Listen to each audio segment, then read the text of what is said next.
evening, I'm Hamtawa with the news-making headlines around the world. The National Assembly Speaker calls for a joint meeting between the deputies and several ministers to discuss the latest domestic and international developments. The Egyptian Foreign Minister says his meeting with His Highness the Emir was a good opportunity to understand His Highness' vision regarding regional developments. More than 20 people are killed in Israeli airstrikes on Gaza as occupying forces continue bombing the Gaza Strip.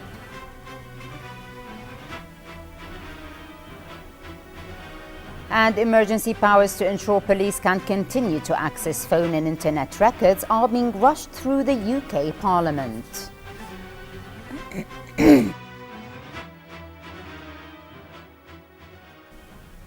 In our first item, Bismillah ar-Rahman ar-Rahim, His Highness the Emir Sheikh Sabah Al-Ahmed Al-Jaber Al-Sabah sent a cable of congratulations to His Excellency Arthur Vilex, the Governor General of the Bahamas, on the occasion of his country's National Day. His Highness the Crown Prince Sheikh Nawaf Al-Ahmed Al-Jaber Al-Sabah sent a cable of congratulations to His Excellency Arthur Vilex, the Governor General of the Bahamas, on the occasion of his country's National Day. And His Highness Sheikh Jabir Al-Mubarak Al-Hamad Al-Sabah, the Prime Minister, also sent a similar cable. His Highness the Emir Sheikh Sabah Al-Ahmed Al-Jaber Al-Sabah sent a cable of congratulations to His Excellency President Sahiya Al-Bidorji of the Republic of Mongolia on the occasion of his country's National Day.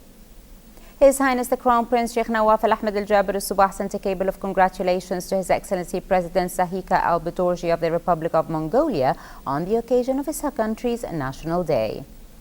And His Highness Sheikh Jabir Al-Mubarak Al-Hamad Al-Sabah, the Prime Minister, also sent a similar cable. The National Assembly Speaker Marzouk Ali Al-Ghanem said that he has invited the Assembly members as well as the Ministers of Foreign Affairs, Defense, Interior, Information and the Minister of State for Cabinet Affairs and the Minister of State for National Assembly Affairs to a meeting in the House office next Sunday to discuss the local and external developments. However, Mr. Al-Ghanem told reporters in view of this meeting there will be no emergency parliamentary session. Mr. Al-Ghanem pointed out that in his capacity as chairman of the Arab Parliamentary Union, he will call for an emergency session by the Union to discuss the latest developments in Gaza Strip. He said that the timing will be set in coordination with the speakers of the Palestinian and Jordanian parliaments, but he expected the meeting to take place next week. The First Deputy Premier and Minister of Foreign Affairs, Sheikh Sabah Al-Khalid Al-Hamad Al-Sabah, received at the Ministry of Foreign Affairs with the Foreign Under-Secretary Khalid Sliman Al-Jarallah attending, Chairman of the International Islamic Charity Foundation, Dr. Abdullah Al-Matoug, Chairman of Al-Najat Charity Society, Ahmed Al-Jasir, the Secretary General of the Awqaf Foundation, Dr.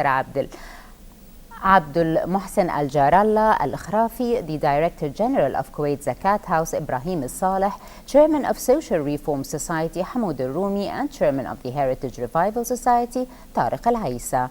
Talks in the meeting focused on the humanitarian works being carried out by Kuwait charitable societies and the governmental support to them in order to be able to deliver their contributions to those people who are in need of them across the world and in the manner that brightens the name and image of the State of Kuwait in this particular area at the international level. The meeting was also attended by the Director of the Follow-up and Coordination Department, Ambassador Khalid Al-Maqamis, and Deputy Manager of the First Deputy Premier and Foreign Minister's Office, Ambassador Saleh Al-Loghani. The Egyptian Foreign Minister Sameh Shukri praised the Egyptian-Kuwaiti historic and deep-rooted relations, which were always marked with mutual cooperation and understanding.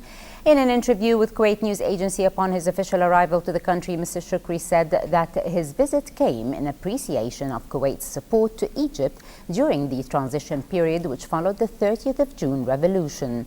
The Egyptian Foreign Minister said in his meeting with His Highness the Emir yesterday, all aspects related to the existing bilateral relations were discussed, beside the mutual emphasis on the need to intensify contacts and raise those relations to new levels.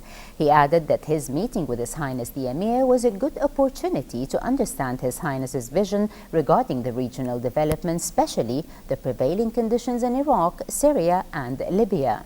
He added that the two sides share the same visions regarding the need to contain those crises.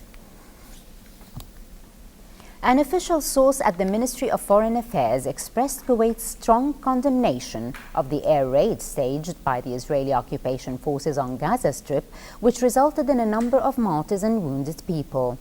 The source renewed Kuwait's call on the international community, the UN Security Council in particular, which is in charge of protecting world peace and security, to live up to its responsibility and rein the Israeli war machine, stop this aggression against the Palestinian people, take all necessary measures for ceasefire and protection of the Palestinian civilians.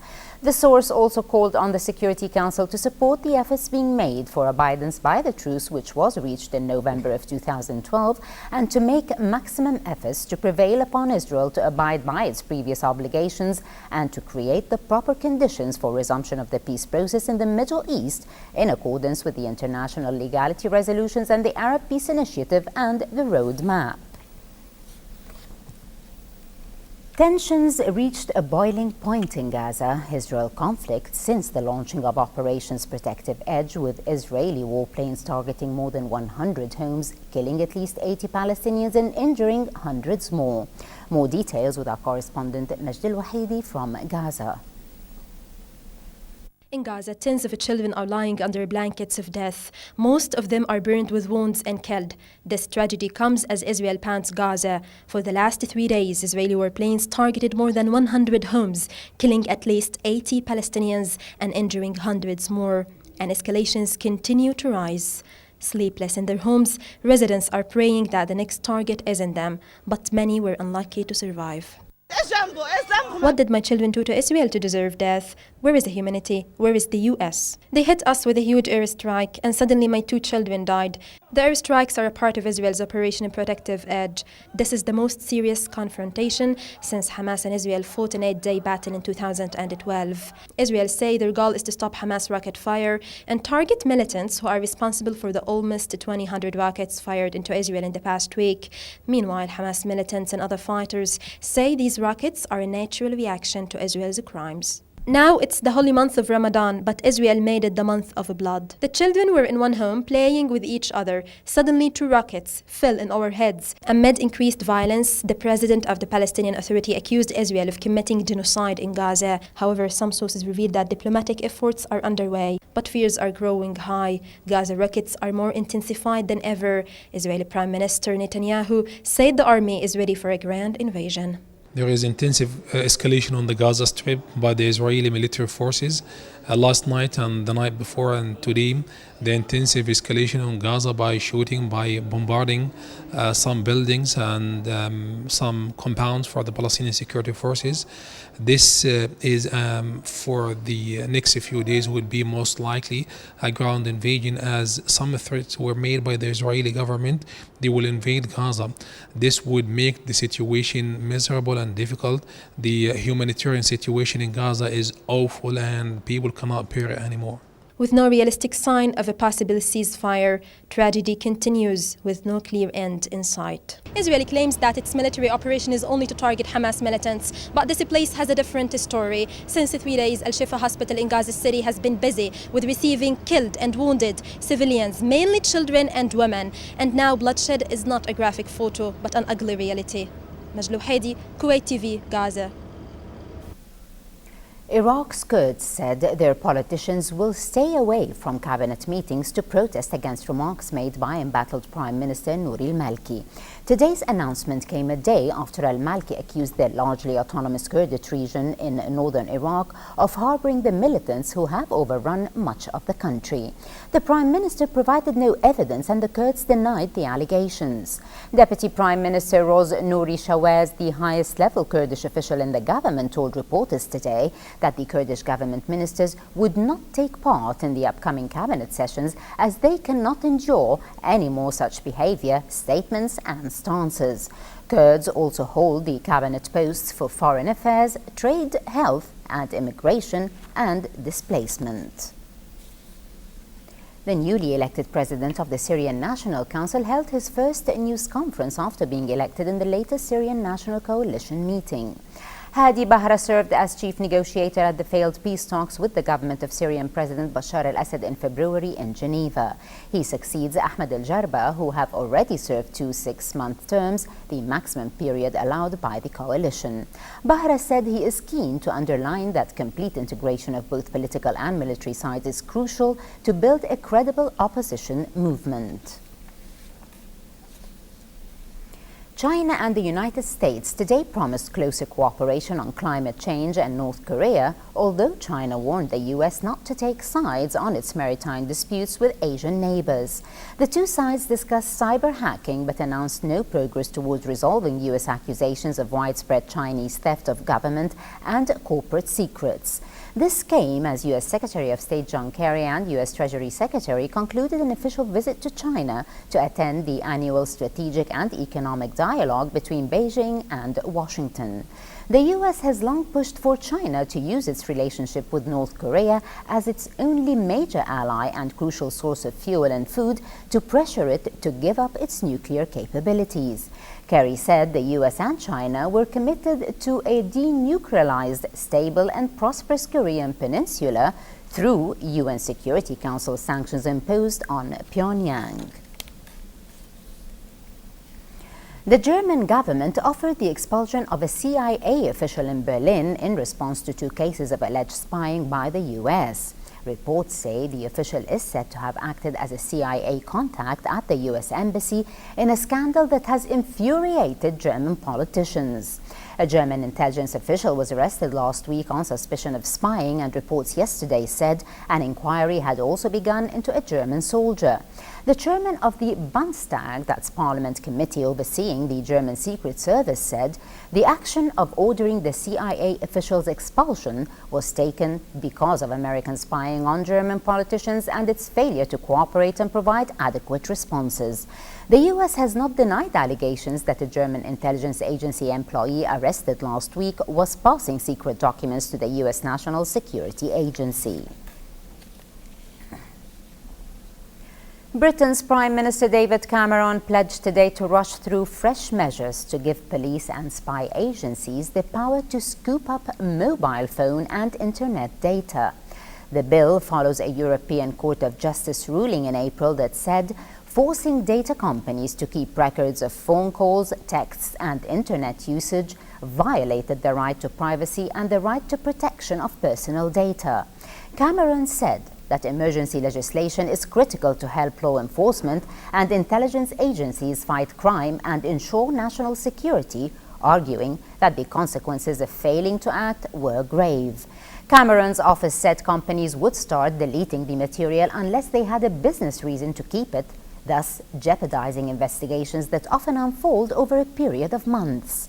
Data companies had also expressed concern about the database of the rights of privacy versus security and have been calling for a clearer legal framework to back cooperation with law enforcement and intelligence agencies.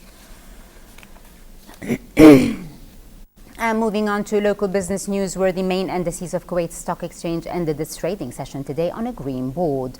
The weight index read 478.23, gaining 3.26 points. The price index closed 7,062 with a gain of 22.89 points, and the KSX 15 stood at 1,168.63. That's putting 10.28 points. The number of trades altogether came to 4,049 transactions worth about 19 million Kuwaiti dinars, with around 179 million shares changing hands. The 6th issue of the Kuwaiti currency, released into circulation by the Central Bank of Kuwait on June the 29th, utilizes the most advanced security features in banknote printing history and incorporates elements that allude to Kuwait's modernization as well as its rich economic and commercial history. The Kuwait flag is a main feature of the new bills in affirmation of the national identity, and each note depicts the desert and marine environments, traditional dhows, along with historic and heritage sites. Sarah Faris Globe has more details on the new banknotes in this report.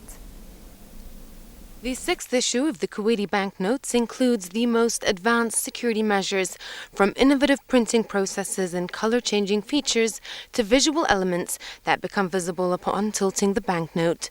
Also, under a UV light, certain elements become revealed. We have enhanced the durability. This is by coating the banknote, and it is still cotton-based banknote. And so we expect that the lifetime of the banknote in circulation will be enhanced than the previous one. The central bank, of course, has provided all the banks in Kuwait with the new issue, the sixth issue, alongside the fifth issue. People can go just normally to their banks to withdraw money or to their ATM machines. Whatever banknotes that are still in their possession from the fifth issue are still legal and will be accepted in the market. We haven't set a date yet, and we have no expectations as yet. We will continue as the Central Bank of Kuwait to monitor the volume of the fifth issue, and then we will decide when to stop using, or actually stop the fifth issue from being a legal instrument in circulation. So once that date is set and of course announced and declared, then people will have the chance to change only at the Central Bank of Kuwait, to exchange their older notes from the fifth issue at the Central Bank of Kuwait for 10 years from that date. Themed ruling amnesty, the 20 dinar note features Seif Palace, a symbol of Kuwait's sovereignty and ruling power, and a pearl diver, one of the earliest professions before the discovery of oil. The 10 dinar note, themed democracy and the desert, features the National Assembly building, a symbol of Kuwait's democratic constitution, a falcon and a camel depicting the diverse desert. Representing economy, finance and oil, the 5KD note bears the new Central Bank of Kuwait building and vignettes of an oil refinery, testament to Kuwait's precious source of prosperity. It's a standard procedure by the Central Bank of Kuwait and other central banks. Whenever there is a new issue of a banknote or coins, we exchange the new issue. Central Bank of Kuwait will send a sample of all the denominations to the central banks around the world to make sure that everyone around the world is familiar with the new banknote. Also, we have the design and the security feature published in our website that will enable everyone around the world to look at the Kuwaiti banknote and to be familiar with the security features. The date of the 29th of June also is applicable internationally. So you can deal with the new sixth issue starting 29th, whether you are in Kuwait or outside Kuwait. The 1 dinar note illustrates Kuwait's history and Islam and features the Grand Mosque and ancient monuments discovered on Failaka Island, and the half KD note presents the icons and environment, showing Kuwait Towers and the endangered hawksbill turtle and silver pomfret, signifying Kuwait's marine life and its preservation. Finally, the quarter dinar represents liberation and heritage, bringing together the Liberation Tower, one of the tallest buildings in the world, an old Kuwaiti door and the first ever Kuwaiti coin. Every banknote in this sixth issue presents a window to the beloved country and its national spirit, inducing a feeling of pride and honor deeply rooted in Kuwait's bountiful lands. The new Kuwaiti banknotes feature iconic and culturally significant landmarks on the front, while the backside illustrates Kuwait's achievements and economic milestones. And although they preserve Kuwait's rich tradition through their illustrations, they also possess the most state-of-the-art characteristics when it comes to bank printing. From the Central Bank of Kuwait, this is Sarah Globe reporting for English News. And finally, news on the World Cup. Argentina defeated the Netherlands to qualify for the final of the World Cup 2014 against Germany on Sunday. After a 0-0 draw, Argentina won in penalty shootouts 4-2, with Sergio Romero, Argentina's goalkeeper, saving 2 penalty shots and taking his team to the final. On Wednesday, Germany thrashed hosts Brazil 7-1 to claim the first spot at the final. Brazil will play the Netherlands for the third spot on Saturday.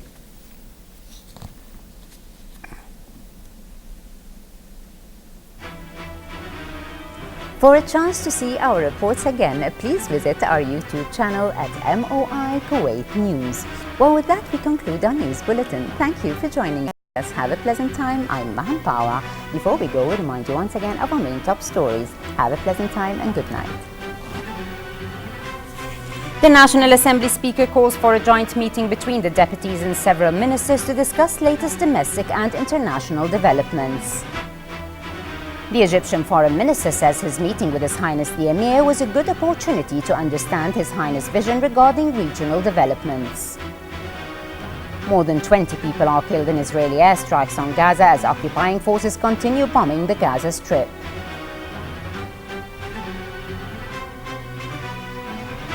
And emergency powers to ensure police can continue to access phone and internet records are being rushed through the UK Parliament.